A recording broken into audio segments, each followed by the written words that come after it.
పెట్టాలి దీపం. కానీ కార్తీక పౌర్ణమి నాడు దీపం వెలిగిస్తే వెలిగించి వెళ్ళిపోకూడదు. కొవ్వొత్తితో అస్సలు వెలిగించకూడదు దీపాన్ని. ఎందుకంటే అది చచ్చిపోయిన జంతువు యొక్క కొవ్వుతో తయారు చేయబడుతుంది. వెంటనే ఆ దీపం అపవిత్రం అవుతుంది. కాబట్టి కొవ్వొత్తులతో వెలిగించకూడదు, అగ్గిపుల్లతో వెలిగించకూడదు. కార్తీక పౌర్ణమి నాడు సుగంధమైనటువంటి దాంతో, అంటే అగరుపుల్ల వెలిగించుకుని అగరపుల్లతో దీపాన్ని వెలిగించుకోవాలి.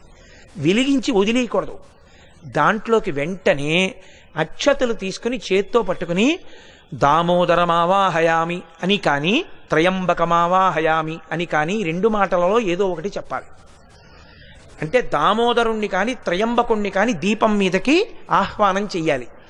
ఎక్కడైనా చెత్త ఉండిపోయినా కూడా రేపు లౌకికాగ్నితో వెలిగించకూడదు.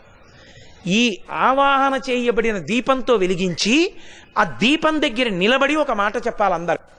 కీటాహ పతంగాహ మశ